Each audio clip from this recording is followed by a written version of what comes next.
Hi masters, మరియు మీకోసం ఛానల్కి స్వాగతం సుస్వాగతం. ముందుగా మన జగద్గురు అయిన బ్రహ్మర్షి పితామహ పత్రిజీ గారికి, మన గురుమాతకైన ఆత్మ ప్రణామాలు మాస్టర్స్. ఓకే మాస్టర్స్, ప్రతిరోజు మన ఛానల్లోని ధ్యానం, స్వాధ్యాయం, సజ్జన సాంగత్యం జరుగుతుంది మాస్టర్స్. అలాగే జూమ్ సెక్షన్లో పాల్గొన్న మాస్టర్లకి, యూట్యూబ్లో చూస్తున్న మాస్టర్లకు కూడా ధన్యవాదాలు తెలుపుకుందాం. ఓకే మాస్టర్స్, ఈరోజు మన ఛానల్కి సీనియర్ పేరుడు మాస్టర్ గారైన స్వర్ణలత గారు హైదరాబాద్ నుంచి వచ్చారు. మేడం గారిని సాదరంగా ఆహ్వానించుకుందాం. ఈరోజు మేడం చెప్పబోయే టాపిక్ బంధాలు ఎలా ఏర్పడుతుంది, ఆ బంధం నుంచి ఎలా విముక్తి, ఈ గొప్ప ఆత్మజ్ఞానం అందించడానికి మేడం గారికి వెల్కమ్ చెప్దాం మాస్టర్స్. నమస్తే మేడం, వెల్కమ్ మేడం. అందరికీ నమస్కారం అండి. మన గురువులైనటువంటి పత్రి గారికి, రాఘవరావు సార్ గారికి, రాజలక్ష్మి అమ్మ గారికి వందనాలు తెలుపుకుంటూ, జూమ్ చూస్తున్న వారందరికీ, అలాగే యూట్యూబ్లో చూస్తున్న వారందరికీ ధన్యవాదాలండి. ఈరోజు నేను చెప్పబోయే టాపిక్ వచ్చేసి రాజలక్ష్మి అమ్మగారు రాసినటువంటి బుద్ధుని సూక్తులలోని టాపిక్ ఏంటి అంటే బంధాలు ఎలా ఏర్పడతాయి, బంధాల నుంచి మనం ఎలా విముక్తి పొందగలుగుతాము అన్న దాని గురించి ఈరోజు తెలుసుకుందాం మాస్టర్స్.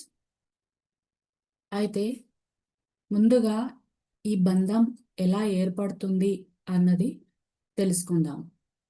అయితే అష్టావక్రుడిని గురువులు అడిగారట, గురువుగారు అసలు ఈ బంధం అంటే ఏమిటి అని అడిగారట. అడిగితే అప్పుడు అష్టావక్రుల వారు ఏం చేశారు అంటే పక్కనే ఉన్న ఒక చెట్టుని గట్టిగా పట్టుకున్నారట. అలా పట్టుకొని నన్ను వదులు అని అన్నారట.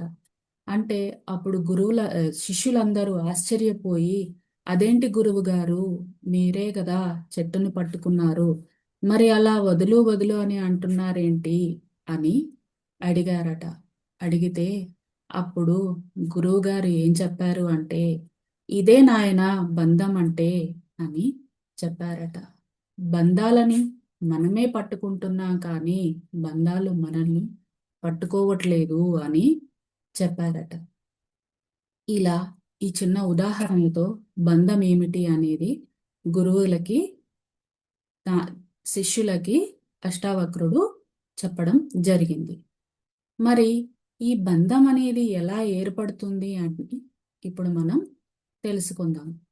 అయితే ఈ అష్టావక్ర గీతలో అష్టావక్రుల వారు జనక మహారాజుకి బోధించిన బోధలో తాను ఏం చెప్పారు అంటే, ఈ సమస్త దుఃఖాలకి కారణం ఏమిటి అంటే బంధం అని చెప్పారట. మరి ఈ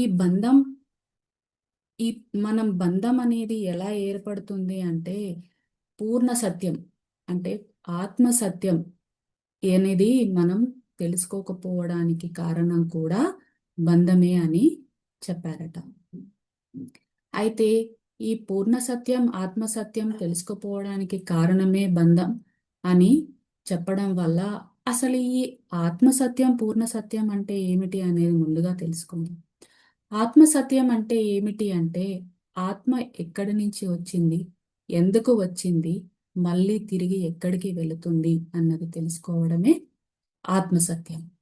అలాగే మరి ఈ సృష్టి అంతా ఏమిటి, ఈ సృష్టిలో నివసించే జీవుల గురించి, ఈ సమస్త సృష్టి గురించి, అలాగే ఈ బ్రహ్మాండం గురించి తెలుసుకోవడమే బ్రహ్మజ్ఞానం అని చెప్పారు. అంటే ఈ భూమి మీద జన్మ తీసుకున్న ప్రతి మానవుడు కూడా ఈ ఆత్మసత్యం అంటే ఆత్మజ్ఞానం మరియు బ్రహ్మజ్ఞానం తెలుసుకోవడం మానవుని కర్తవ్యముట. అలా మనకి చెప్తూ ఇంకా ఏం చెప్పారు అంటే ఈ బంధం అనేది 3 రకాలుగా ఉంటుంది అని చెప్పారు. ఒకటి శారీరక బంధం, 2 మానసిక బంధం, 3 బుద్ధిపరమైన బంధం. ఈ 3 బంధాల నుంచి మనం ఎప్పుడైతే మనం వదులుకుంటామో ఈ భూమి మీద ఉండగానే మనకు మోక్షం ప్రాప్తిస్తుంది అని చెప్పారు అష్టావక్రుల వారు. అయితే ఇప్పుడు మనం అష్టావక్రుల వారు చెప్పింది ఈ బంధం అనేది ఎలా ఏర్పడుతుంది, ఈ బంధాన్ని మనం ఎలా ఏర్పరచుకుంటున్నాము అనేది తెలుసుకుందాం. అష్టావక్రుల వారు ఏం చెప్పారంటే మానవులు 6 విధాలుగా బంధాలని ఏర్పరచుకుంటున్నారంట. అవి ఏమిటి అంటే 1 కోరిక, 2 బాధ, 3 ఆమోదించడం, 4 నిరాకరించడం, 5 సంతోషం, 6 విచారం లేదా దుఃఖం. ఈ 6 వల్లే మానవుడు బంధాలని ఏర్పరచుకుంటున్నాడంట. అయితే ఈ వీటిని కొంచెం మనం వివరంగా తెలుసుకుందాం. మొదటగా కోరిక. ఈ కోరిక ఎక్కువగా మనం మనసు అనేది ఎక్కువ మానవుడు మనసు అనే ప్రభావంతోనే ఉంటాడు. అయితే మన ఇంద్రియాలన్నీ కూడా మనసు ప్రభావంలోనే, మనసు ఆధీనంలోనే ఉంటాయి. మరి అలా మనసు ఎప్పుడైతే సత్యం తెలుసుకోదో, ఇక్కడ సత్యం అంటే ఆత్మ, నేను ఆత్మ అన్నది తెలుసుకోనప్పుడు, ఎప్పుడైతే తెలుసుకోకుండా ప్రపంచం వైపు తిరిగి ఉంటుందో ఈ మనసు, అప్పుడు ముందుగా వచ్చేవి ఏమిటి అంటే మనకు కోరికలు. మరి ఈ మానవుడు ఎప్పుడు కోరికలతోనే ఉంటాడు, కోరికలలోనే జీవిస్తాడు. మరి ఈ కోరికలకి మానవుడికి అంతం ఉందా అంటే లేదు అనే చెప్పాలి. ఒక కోరిక కోరగానే ఆ కోరిక తీర్చుకొని మరొక కోరిక కోరుతున్నాడు. అలా కోరిక తర్వాత కోరిక కోరుతూనే ఉన్నాడు. సపోజ్ ఇక్కడ పిల్లలు లేని వారు పిల్లలు కావాలి అనుకున్నారనుకోండి. పిల్లలు పుట్టిన తర్వాత వారు బాగా చదవాలి అనుకుంటారు. అలా చదివిన తర్వాత వారికి మంచి ఉద్యోగం కావాలి అని కోరుకుంటారు. అలా మంచి ఉద్యోగం వచ్చాక వారికి మంచి పెళ్లి జరగాలి అనుకుంటారు. అలా పెళ్లి జరిగిన తర్వాత వారికి పిల్లలు అనుకుంటారు. ఇలా మానవుని కోరికలకు అంతు అనేదే ఉండదు. మానవుడు కోరికలతోనే జీవిస్తున్నాడు. ఆ కోరిక సహజమని కూడా అనుకుంటున్నాడు. ఎవరినైనా మనం మాంసాహారం తినవద్దు, నీ ప్రాణం నీకు ఎంత తీపో ఆ జీవికి కూడా తన ప్రాణం అంతే తీపి కదా అని చెప్పినప్పుడు అది కూడా బ్రతకాలి అన్న కోరిక తనకి ఆ జీవికి ఉంటుంది కదా అని చెప్పినప్పుడు వారు ఏమంటారంటే ఈ జీవులన్నీ మా కోసమే కదా జన్మించాయి, వాటి లేకపోతే పూర్వం నుంచి అందరూ ఎందుకు తింటున్నారు అని మూర్ఖంగా వాదించేవారు కూడా ఉన్నారు. అయితే ఈ మాంసాహారం పాపమని తెలియనప్పుడు తిన్నాం, కానీ పాపమని చెప్తున్నా కూడా తింటున్నారు అంటే వారికి తినాలన్న కోరిక ఎంత బలంగా ఉందో మనం ఇక్కడ ఆలోచించాలి. అలాగే ఈ మాంసాహారం తినేటప్పుడు రుచిగా హాయిగా ఉంటుంది, కానీ దాని పాపకర్మ అనుభవించేటప్పుడు ఎంతో బాధని అనుభవిస్తాం, ఎంతో దుఃఖాన్ని అనుభవిస్తాం. అయితే ఇంకా ఇక్కడ శంకరాచార్యుల వారు ఏమి చెప్తున్నారు అంటే సాధనలోకి వచ్చిన వారికి, ధ్యానంలోకి వచ్చిన వారికి, సాధకుడికి నిత్య అనిత్య వస్తు వివేకం ఉండాలి అని చెప్తున్నారు. అయితే ఈ నిత్య అనిత్య వస్తు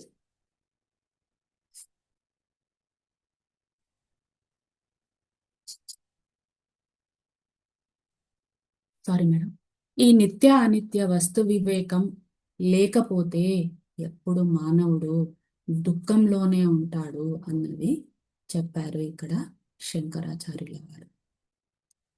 ఇంకా ఇక్కడ పత్రి గారు ఏం చెప్తున్నారు అంటే వస్తే రాని, ఉంటే ఉండని, పోతే పోని అని చెప్పారు. అంటే ఏది వచ్చినా కూడా మనం సంబరపడకూడదు, ఏది పోయినా కూడా మనం బాధపడకూడదు. వస్తుంది అని సంబరపడకూడదు, పోతుంది అని బాధపడకూడదు. అంటే మనం ఇక్కడ ఏమి అర్థం చేసుకోవాలి అంటే మనం ఏది కోరుకోనవసరం లేదు. అంటే మనం కోరుకున్నది రాదు, మన ప్రాప్తంలో ఉంటే కానీ అది రాదు. అలా అని ప్రయత్నం చేయకుండా ఉండకూడదు. ప్రయత్నం చెయ్యాలి, కానీ ఫలితాన్ని ఆశించకూడదు అని మనం ఇక్కడ తెలుసుకోవాలి. అదే చెప్తున్నారు. అయితే ఇలా మనం కోరికలు కోరుకుంటూ పదే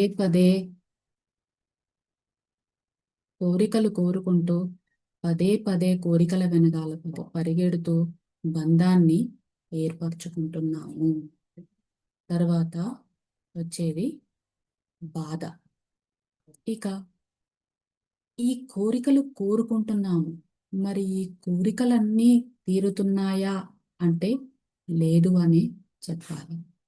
100% కోరికలలో 90% కోరికలు తీరి 10% కోరికలు తీరనప్పుడు ఆ 10% కోరికలు తీరలేదు అనే పదే పదే బాధపడుతున్నాము తప్ప మనం ఆ తీరిన వాటికి సంతోషించడం లేదు.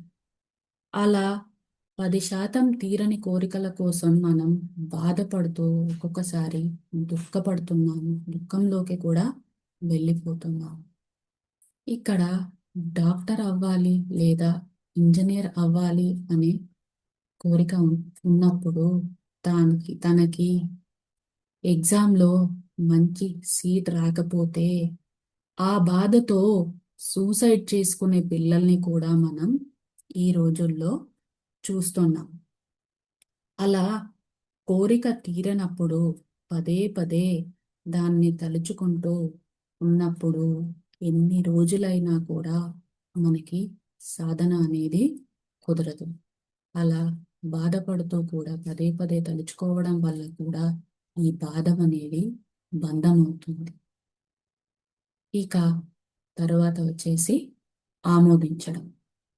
ఈ ఆమోదించడం అంటే మనం కోరుకున్నప్పుడు ఒక్కొక్కసారి కొన్ని కోరికలు తీరుతాయి. అంటే సపోజ్ ఒక ఇల్లు కట్టాలి అనుకున్నారు, తను అనుకున్నట్టు ఇల్లు కట్టాలి అనుకున్నాడు, లేదా పెళ్లి చెయ్యాలి అనుకున్నారు అనుకోండి.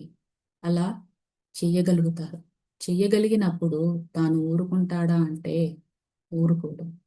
ఆ చేసిన పనిని పదే పదే అందరితో చెప్పుకుంటూ ఉంటాడు. అలా చెప్పుకున్నప్పుడు అందరూ తనని ఎంత ఎంత గొప్పగా చేశావో అన్నప్పుడు తాను కూడా ఎంతో గర్వంగా ఫీల్ అవుతూ ఉంటాడు. అలా చేసిన దాన్ని పదే పదే తలుచుకుంటూ బంధాన్ని ఏర్పరచుకుంటూ ఉంటాడు. ఇంతటితో ఊరుకుంటాడా అంటే ఇంకా పబ్లిసిటీ కోసం ఏం చేస్తాడు అంటే వాట్సాప్లో ఫేస్బుక్లో పెట్టుకొని ఇంకా తెలియని వారు ఎవరైనా ఉంటే తెలుసుకొని తనని పొగిడినప్పుడు పదే పదే మళ్ళీ గుర్తు చేసుకుంటూ ఇంకా బంధాన్ని ఏర్పరచుకుంటూ ఉంటాడు. అలా ఆమోదించి బంధాన్ని ఏర్పరచుకుంటూ ఉంటాడు. తర్వాతది నిరాకరించడం. ఇక్కడ నిరాకరించడం అంటే సపోజ్ ఎవరైనా మనల్ని ఏదైనా సహాయం అడిగారనుకోండి, అది మన వల్ల అవుతుంది, కానీ మనం ఇష్టం లేక వారితో ఏం చెప్తాము అంటే నేను నీకు ఈ సహాయం చెయ్యలేను అని చెప్తారు. అంటే చెయ్యగలిగే స్తోమత ఉండి కూడా చెయ్యలేను అని చెప్తారు. అలా చెప్పి ఊరుకుంటామా అంటే ఊరుకోరు. ఎందుకంటే ఆత్మక్షోభ అక్కడ మనకి సాధనలోకి వచ్చాక ఆత్మక్షోభ ఉంటుంది. అలా మనం పదే పదే నేను చెయ్యగలిగి కూడా తనకి సహాయం చెయ్యలేను అని చెప్పానే అని అంతర్మథనం పడుతూ ఉంటాము. అంతరంలో పదే పదే ఆలోచించడం వల్ల మనం ఈ నిరాకరించడంతో కూడా బంధాన్ని ఏర్పరచుకుంటున్నాము అని చెప్తున్నారు. అలాగే ఇక సంతోషం. సాధనలోకి వచ్చిన తర్వాత అంటే నేను ఎప్పుడైతే సద్గురువులని కలిశాను అంటే రాఘారావు సార్ని, రాజలక్ష్మి అమ్మగారిని కలిసి నేను వారి దగ్గర ఎంతో నేర్చుకున్నాను. ముందు అజ్ఞానంలో ఉండి ఇప్పుడు జ్ఞానిగా మారుతున్నాను. అంటే జ్ఞానం తెలుసుకుంటున్నాను. అజ్ఞానంలో ఉన్నప్పుడు నా కోసమే బ్రతికాను. ఇప్పుడు జ్ఞానం తెలుసుకుంటూ 10 మంది కోసం బ్రతకాలి అనుకుంటున్నాను అని ఇలా జ్ఞానం పొంది సంతోషంలో ఉండి కూడా గతాన్ని తలుచుకుంటూ మనం పదే పదే గతాన్ని తలుచుకోవడం కూడా బంధమే అవుతుంది అని చెప్తున్నారు.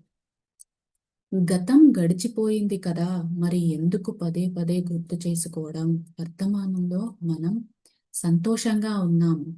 మరి ఈ సంతోషంగా ఉన్న సమయంలో కూడా గతాన్ని ఎందుకు గుర్తు చేసుకోవడం అన్నది మనం ఇక్కడ తెలుసుకోవాలి. అలా గతంలోకి వెళ్ళి పదే పదే గుర్తు చేసుకోవడం వల్ల కూడా బంధమే ఏర్పడుతుంది అని చెప్తున్నారు ఇక్కడ మనకి. అలాగే తరువాతది విచారణ. విచారణ ఉండకూడదు.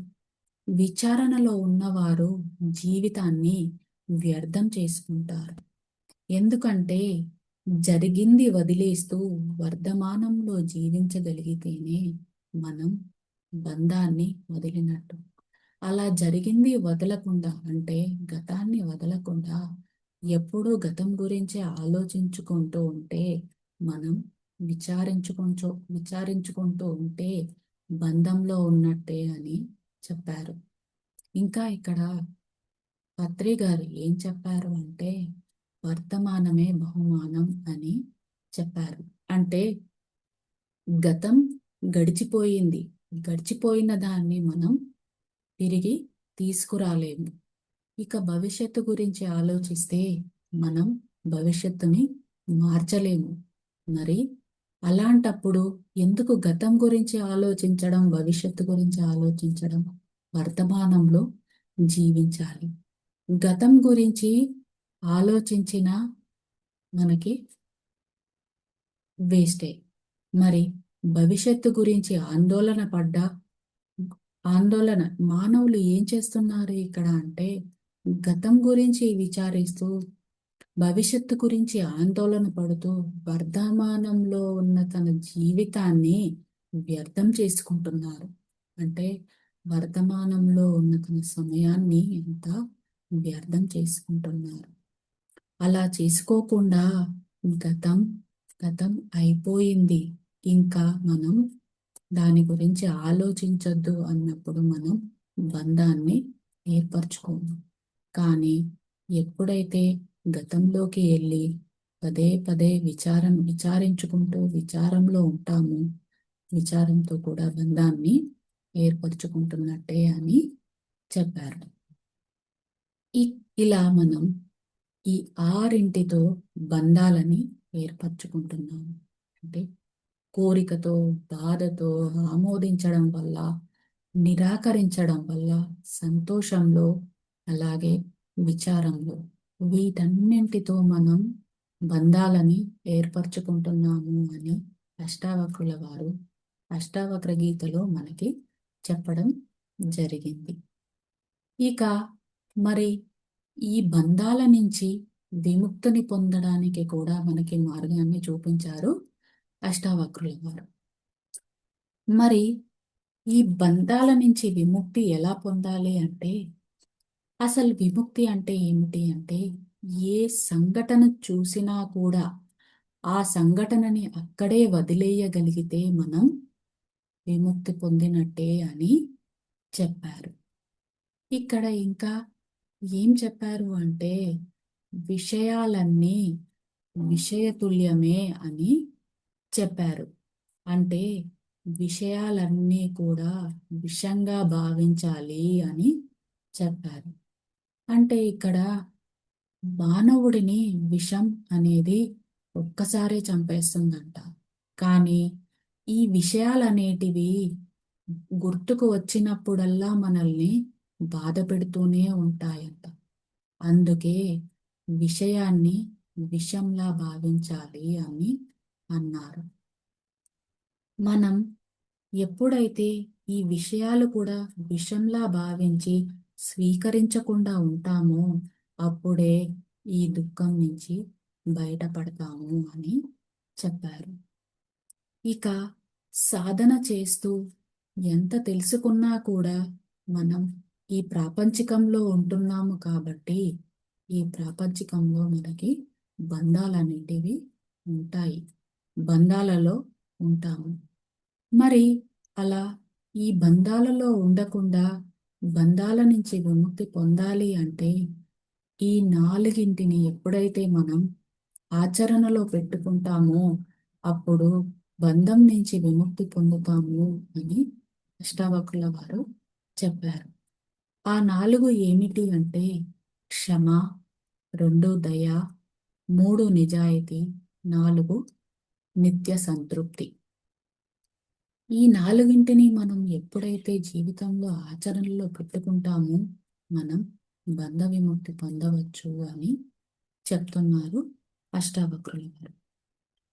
అయితే మనం ఈ నాలుగింటితో బంధాన్ని ఎలా విముక్తి చేసుకోవాలో ఇప్పుడు కొంచెం తెలుసుకుందాం.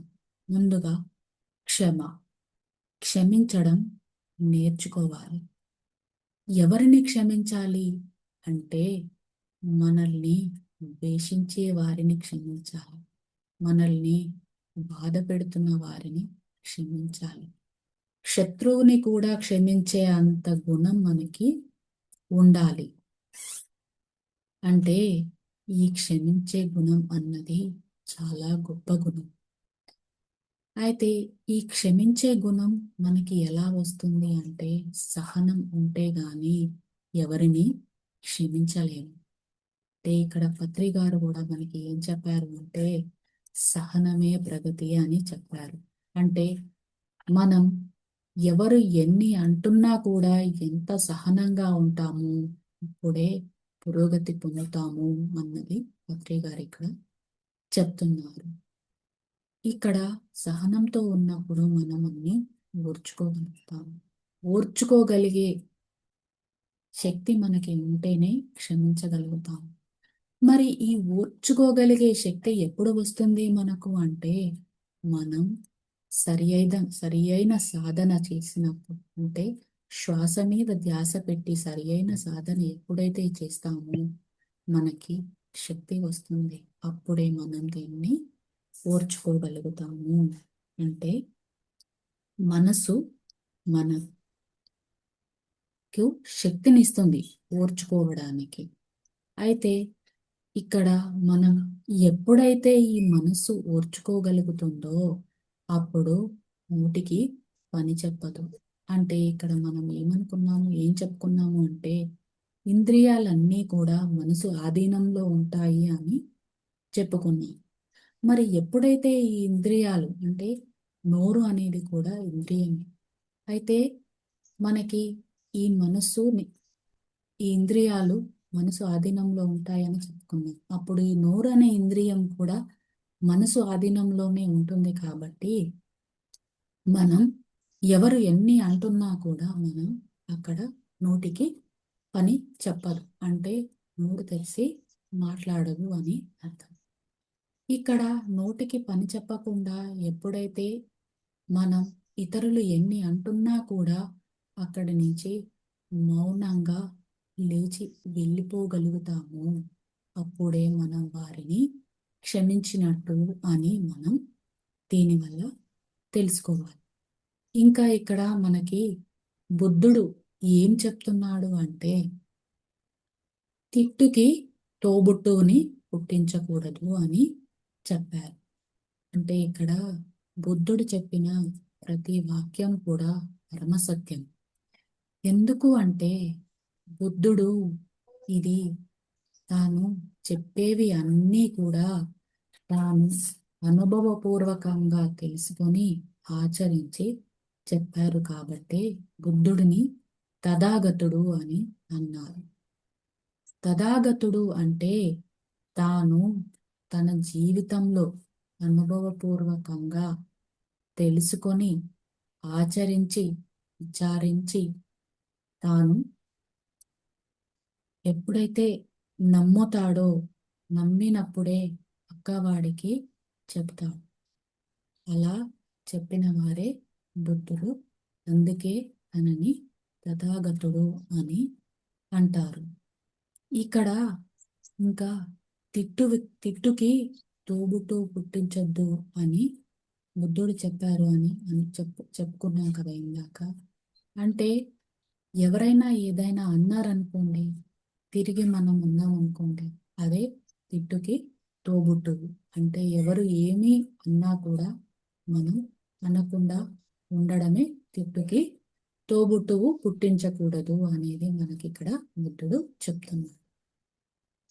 అయితే ఇక్కడ ఇంకా రాఘవరస రాజలక్ష్మి అమ్మగారు ఏం చెప్తారు అంటే, ఎవరైనా మనల్ని ఏదైనా అన్నారనుకోండి, అప్పుడు దానికి మనం స్పందించకుండా ఉంటే, అంటే తిరిగి మనం దానికి ఏమీ చెప్పకుండా ఉంటే, వారు మనల్ని మన కర్మ తీసేస్తున్నట్టు, అలాగే వారి కర్మ పెంచుకుంటున్నట్టు అని మనకి సార్ మేడం రోజు చెప్తూ ఉంటారండి. అందుకే మనకి క్షమాగుణం ఉండాలి. ఇక్కడ మనం ఎప్పుడైతే క్షమించగలిగే గుణం ఉంటుందో మనం ఈ బంధాల నుంచి విముక్తి పొందగలుగుతాము. అంటే అక్కడ వారు అన్నారు కాబట్టి వారు అజ్ఞానంలో ఉన్నారు అని మనం వదిలేయగలిగితే అది వారిని క్షమించినట్టే. కాబట్టి మనం అక్కడికక్కడే దాన్ని వదిలేస్తున్నాము. అందుకే వారిని క్షమించగలుగుతున్నాము. అలా మనం క్షమ అనేది మనకు అని చెప్తున్నారు. ఇక తర్వాతది దయ. దయ అంటే క్రింది జీవుల మీద, క్రింది వారి మీద మనకి ఎప్పుడూ మనం దయ చూపించాలి. అయితే ఈ ప్రపంచంలో ఈ సృష్టిలో మానవుడు ఒక్కడే అతి శక్తివంతమైన జీవి. మిగతా జీవులన్నీ కూడా శక్తిహీనమైనవే. అందుకే ఇంతమంది మాంసాహారాన్ని తినగలుగుతున్నారు. ఆ మన క్రింది జీవులను బాధ పెట్టి వాటిని క్రూరంగా హింసించి వాటిని చంపి తింటున్నారు. అలా హింస చేసిన మానవుడికి ఎప్పుడూ మనశ్శాంతి ఉండదు. ఆత్మక్షోభతో ఎప్పుడు బాధలో, దుఃఖంలో ఉంటూనే ఉంటాడు. ఇప్పుడు అందరూ ఒకటి డిప్రెషన్ అని అంటున్నారు. అసలు ఈ డిప్రెషన్ అంటే ఏమిటి అంటే, మరి మన క్రింది జీవులను బాధ పెట్టి, కష్టపెట్టి, హింసించి వాటిని అంత క్రూరంగా చంపి తింటున్నామే, మరి ఈ ప్రకృతి ఊరుకుంటుందా? ఇదంతా చేస్తూ ఉంటే ప్రకృతి ఊరుకోదు. అలా ఊరుకోకుండా ఇలా మాంసాహారం తినేవారిలో ఏదో ఒక తెలియని ఆవేదన ఉంటుంది. ఆ తెలియని ఆవేదననే అందరూ ఇప్పుడు డిప్రెషన్ అని అంటున్నారు. కానీ ఇక్కడ మనం తెలుసుకోవాల్సింది ఏమిటి అంటే, ఎప్పుడైతే మన క్రింది జీవుల మీద మనం దయ చూపిస్తామో ఆ పైవాడు మన మీద దయ చూపిస్తాడు అన్నది మనం తెలుసుకోవాలి. ఇక్కడ అన్ని ఆ భగవంతుని సృష్టి. ఇప్పుడు అన్ని జీవులు కూడా ఆ భగవంతుని స్వరూపాలే అని మనం తెలుసుకున్నాం. మరి ఏ జీవిని హింసించినా కూడా ఆ భగవంతుణ్ణి హింసించినట్టే అని తెలుసుకొని క్రింది జీవుల మీద మనం ఎప్పుడూ దయ చూపించాలి. అలా మనం అన్ని ఆత్మస్వరూపాలే అని తెలుసుకోవాలి. ప్రతి జీవి మీద కూడా మనం దయ చూపించినట్టయితేనే మనం ఈ దయ అనే బంధం నుంచి విముక్తి పొందుతాము అన్నది ఇక్కడ మనం అర్థం చేసుకోవాలి. ఇక తర్వాత వచ్చేది నిజాయితీ. పిల్లల మీద, భార్య మీద, భర్త మీద మమకారంతో ఎవరిదైనా అన్యాయంగా తీసుకుంటే ఆత్మక్షోభ తప్పదు.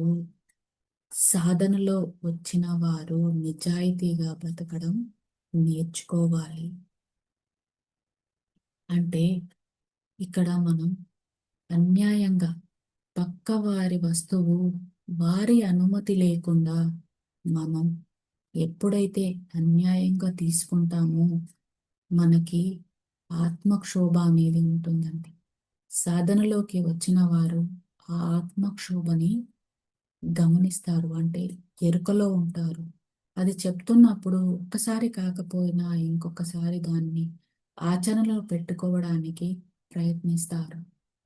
కానీ ఈ ప్రపంచంలో ఎవరు చూడట్లేదు నన్ను అని మానవుడు ఇష్టం వచ్చినట్టు జీవిస్తున్నాడు. అంటే సాధనలోకి రాకముందు మానవుడు ఏమనుకుంటాడు అంటే, నేను శరీరాన్ని కాబట్టి నన్ను ఎవరు చూడట్లేదు అని ఇష్టం వచ్చినట్లు పాపాలు చేస్తూ అధర్మంగా జీవిస్తూ ఉంటాడు. కానీ ఎవరు ఎవరు చూడట్లేదు, ఎవరు గమనించట్లేదు అనుకోవద్దు. ఈ సృష్టి, ఆ పరమాత్మ ఎప్పుడూ మనల్ని గమనిస్తూనే ఉంటాడు. ఈ భూలోకంలో మనం ఎన్ని పాపాలు చేసి అన్నిటికీ అధర్మంగా జీవించిన శిక్షని తప్పించుకున్నా కానీ ఆ పైలోకాల్లో అంటే ఆ పరమాత్మ నుంచి మనం శిక్షని ఎప్పుడు తప్పించుకోలేము అన్నది మనం తెలుసుకొని నిజాయితీగా జీవించడం, బ్రతకడం నేర్చుకోవాలి. మనం ఇక్కడ ఎప్పుడైతే నిజాయితీగా జీవిస్తామో మనకి దుఃఖం అనేది ఉండదు. దీనిని పతంజలి మహర్షి ఇంకొక విధంగా మనకి అర్థమయ్యేటట్టు ఏం చెప్పారు అంటే, అపరిగ్రహం అస్థేయం అని సాధకుడికి ఉండకూడదు అని చెప్పారు. అంటే ఈ అపరిగ్రహం అస్థేయం అనేది ఎప్పుడైతే సాధకుడికి ఉంటుందో తాను నిజాయితీగా జీవించలేడు అని. ఎప్పుడైతే మనకు నిజాయితీ అనేది లోపిస్తుందో మనం ఎంత తీవ్ర సాధన చేసినా కూడా క్రింద స్థాయికే పడిపోతాము అన్నది కూడా మనం తెలుసుకోవాలి. అంటే మనలో ఆ పరమాత్మ చూసేది మార్పు, పరివర్తన. మరి అవే మనలో లేకున్నప్పుడు మనం ఎంత సాధన చేసి ఏం లాభం అండి? ఎంత సాధన చేసినా కూడా ఉపయోగం ఉండదు అన్నది మనం ఇక్కడ తెలుసుకోవాలి. ఇలా మనం ప్రతి చిన్న దానిలో నిజాయితీగా ఉండడం నేర్చుకోవాలి. అయితే ఇక్కడ నేను ఒక చిన్న ఉదాహరణ చెప్పాలి అనుకుంటున్నాను. అదేంటి అంటే నేను లైవ్గా చూశాను. అంటే కడతాల్లో రాఘవరావు సార్ క్లాస్ జరుగుతున్నప్పుడు అక్కడికి నేను వెళ్ళాను. అక్కడ రాఘవరావు సార్ని చూసి అంటే ఎంత తెలుసుకోవాలి మనం ఒక సద్గురువుని చూసి ఎలా నేర్చుకోవాలి అన్నది ఈ చిన్న ఎగ్జాంపుల్ కాదు, అంటే ఇది లైవ్లో జరిగిన విషయమే. అదేంటి అంటే సార్కి కడతాల్లో క్లాస్ జరుగుతుంది. అయితే బ్రేక్లో ఒక అతను ఏం చేశాడు అంటే కడతాల్లో ఉన్న మామిడి చెట్టు నుంచి ఒక మామిడికాయని తెంపి సార్కి ఇచ్చారు. అయితే సార్కి ఇచ్చినప్పుడు సార్ ఏమడిగారు అంటే, ఇది ఎవరికైనా చెప్పి తీసుకొచ్చావా అని అడిగారు. అంటే అతను ఏమన్నాడంటే, లేదు సార్ నేను చెప్పలేదు అన్నారు. అలా అలా చెప్పినా కూడా సార్ తీసుకున్నారు దాన్ని. తీసుకున్న తర్వాత ఏం చెప్పారు అంటే, ఇది చెప్పకుండా పక్కవాడిది నువ్వు అన్యాయంగా తీసుకున్నావు కాబట్టి ఇది పాపపు కూడు కిందకి వస్తుంది. దీనిని మనం పంచిపెడితే అది నువ్వు చేసిన కర్మే కాకుండా దానిని అందరికీ పంచిపెడుతున్నావు అని చెప్పారు. అంటే దానిని అలా ఆ మామిడికాయని సార్ తీసుకోకుండా తిరిగి మళ్ళీ అతనికే ఇచ్చేశాడు. అంటే ఇక్కడ సార్ దగ్గర నుంచి మనం ఎంత నిజాయితీగా ఉండాలి అన్నది తెలుసుకోవాలి. అంటే ఎప్పుడైతే మనం లైవ్ సద్గురువుల దగ్గరని ఉండి వారి సాంగత్యంలో ఉండి మనం వారిని వారు చేస్తున్న ప్రతి విషయాన్ని మాట్లాడుతున్న ప్రతి విషయాన్ని చేస్తున్న ప్రతి పనిని మనం ఎప్పుడైతే గమనిస్తామో వారి సాంగత్యంలో ఉంటామో వారిని చూసి ఎన్ని నేర్చుకుంటాము అంటే చెప్పలేము, అన్ని నేర్చుకోగలుగుతాము. అలా నేను కడతాల్లో సార్ నిజాయితీ గురించి చెప్పడం అక్కడ లైవ్గా చూశాను. అంటే అది చిన్న విషయమే, మామిడికాయే కదా అని అనుకుంటాము, కానీ అది కూడా కర్మ అవుతుంది అన్నది మనం తెలుసుకోవాలి.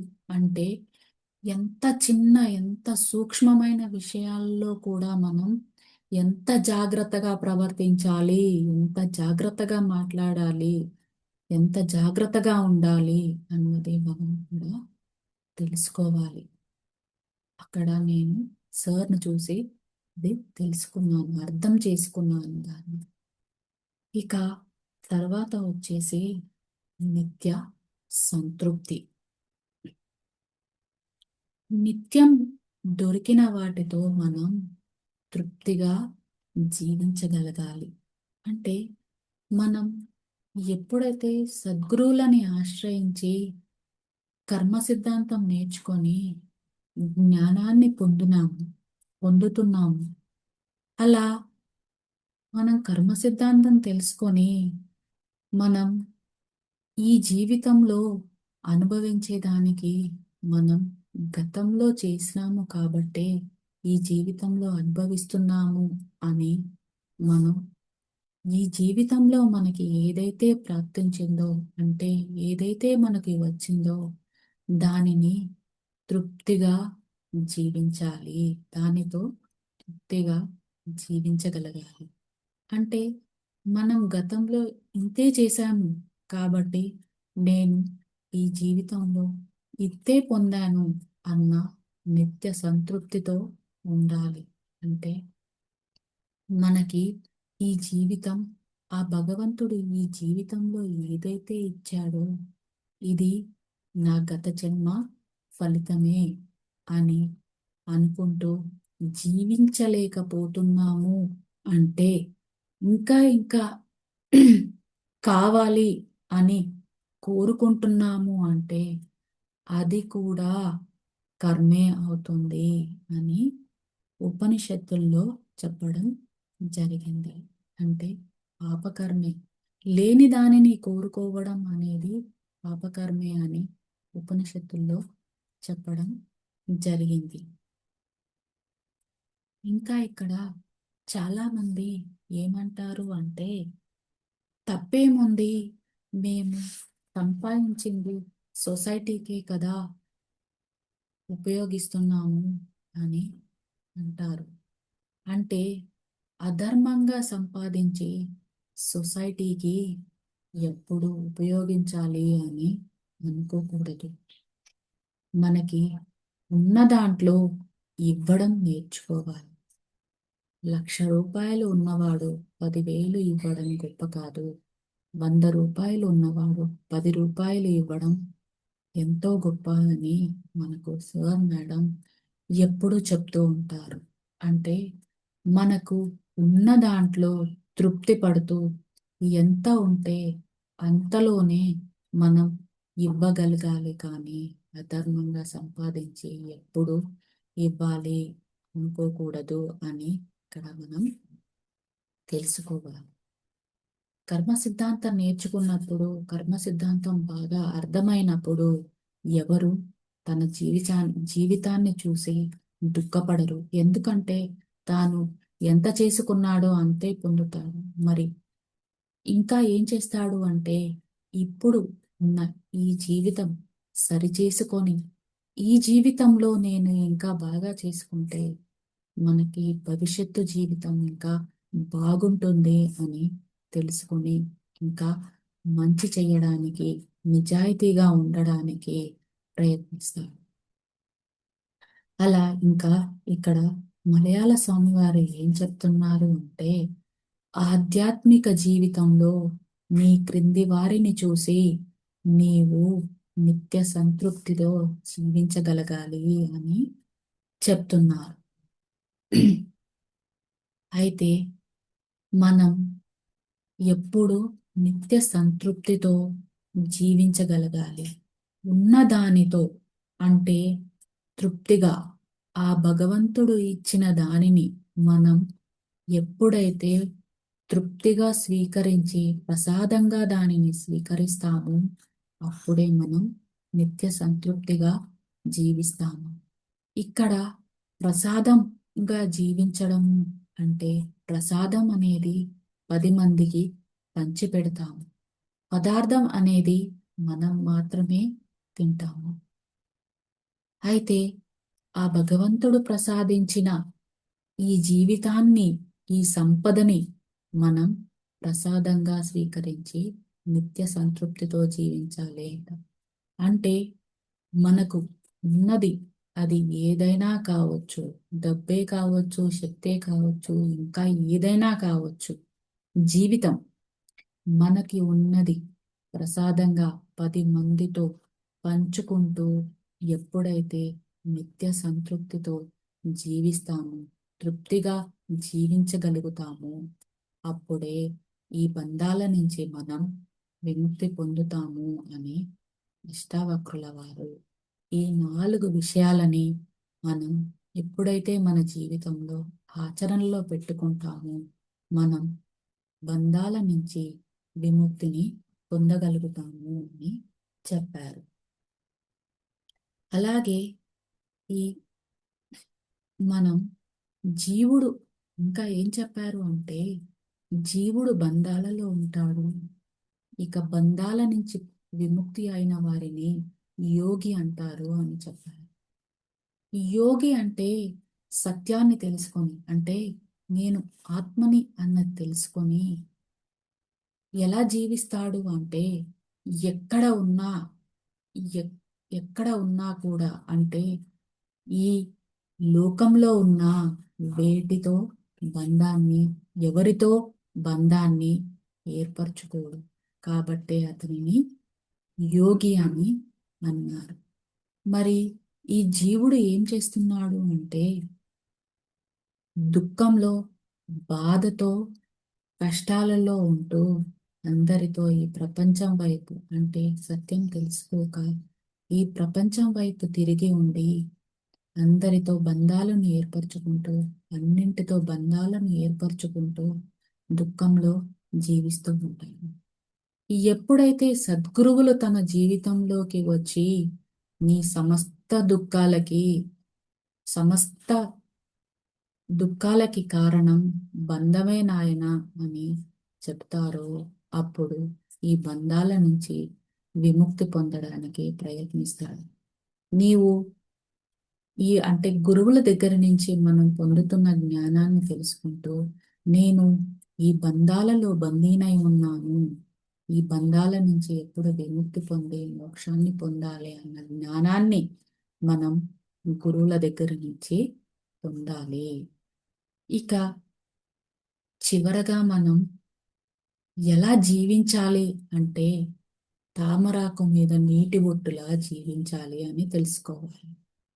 తామరాకు మీద నీటి బొట్టు ఉంటుంది, కానీ తామరాకుకి అంటుకోదు. అలానే మనం ఈ ప్రాపంచికంలో అందరితో ఉండాలి, అన్నిటితో ఉండాలి, కానీ బంధాలలో ఇరుక్కుపోకూడదు అనేది మనం ఇక్కడ తెలుసుకోవాలి. ఇలా మనకి అష్టావక్ర గీతలో అష్టావక్రుడు జనక మహారాజుకి బోధించిన బోధ మనం రాజలక్ష్మి అమ్మగారి ద్వారా తెలుసుకున్నామండి. ఇంత గొప్ప అవకాశం ఇచ్చినందుకు ధన్యవాదాలు. Thank you madam. Thank you madam, thank you so much madam. మరియు మీకోసం మన ఛానల్కి వచ్చి ఎంతో గొప్ప ఆత్మజ్ఞానం అందించిన మాస్టర్లందరికీ ధన్యవాదాలు తెలుపుకుందాం. మాస్టర్ స్వర్ణలత గారికి, భూదేవి గారికి ధన్యవాదాలు తెలుపుకుందాం. అలాగే ప్రతినిత్యం వెరకతోటి ధ్యానం, స్వాధ్యాయం, సజ్జన సాంగత్యం చేద్దాం. మాస్టర్స్ అందరి చేత చేద్దాం. మాస్టర్స్ వైజాగ్కి మెగా పిరమిడ్ రావాలని పరమగురువుని కోరిక, పత్రికారి కోరిక, పత్రి మేడం కోరిక, మనం అందరం సంకల్ప ధ్యానం చేస్తే వైజాగ్కి మెగా పిరమిడ్ వచ్చేలా చేద్దాం. Masters thank you master, thank you.